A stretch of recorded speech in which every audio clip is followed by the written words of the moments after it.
بولا وہ کون سے میرے بدن کا عضو ہے جس کی اتنی اہمیت ہے؟ فرمایا اے علی کے چاہنے والے، سلام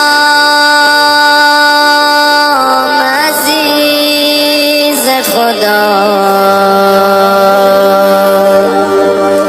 سلام امید جہان۔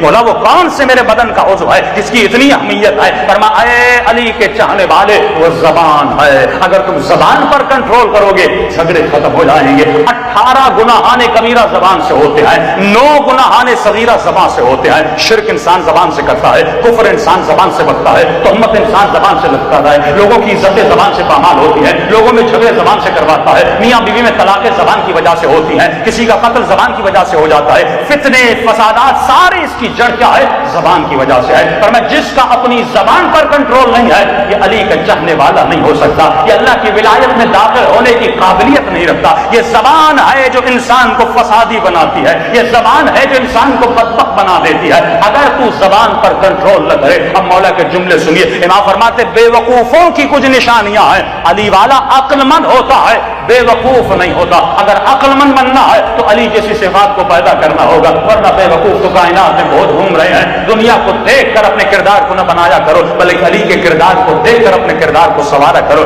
مولا کیا کرو؟ فرمایا عقل مند کی کچھ نشانیاں ہیں اور بے وقوف کی کچھ نشانیاں ہیں۔ فرمایا پہلی نشانی بے وقوف کی یہ ہے، یہ زیادہ سے زیادہ باتیں کرتا ہے، اسے باتیں کرنے میں لذت ملتی ہے۔ 10 گھنٹے بیٹھ جاتا ہے، باتیں پہ باتیں کیا جا رہا ہے، پتہ ہی نہیں کیا کیے جا رہا ہوں، اسے لذت ملتی ہے، اس کا شوق ہوتا ہے میں بس باتیں کروں۔ اور امام فرماتے جو زیادہ باتیں کرتا ہے وہ زیادہ خطائیں کرتا ہے، جو زیادہ باتیں کرتا ہے وہ زیادہ خطائیں کرتا ہے۔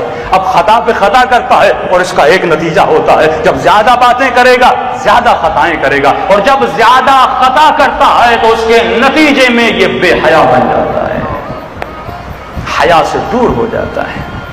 دیکھیے ایک مرتبہ میں ایک گناہ کرتا ہوں، ایک مرتبہ، لیکن ایک مرتبہ اس گناہ میں تکرار پیدا کرتا ہوں، ریپیٹیشن آف عمل پیدا ہو جاتا ہے، تو جب تکرار عمل آتا ہے وہ میرے وجود کا حصہ بن جاتا ہے۔ قرآن کی آیت کہتی ہے بعض لوگوں کو لایا جائے قیامت میں اور اللہ کہے گا تم نے گناہ کیا، کہ خدا میں نے تو کوئی گناہ نہیں کیا۔ امام فرماتے ہیں کیونکہ دنیا میں اتنا جھوٹ بولا ہے یہ قیامت میں بھی آئے گا اور کیا کرے گا؟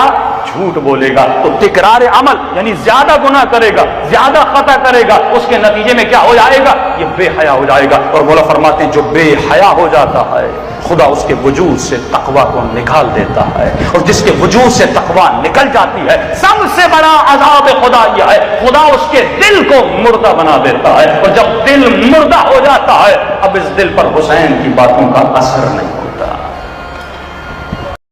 اللهم كن لوليك حجة ابن الحسن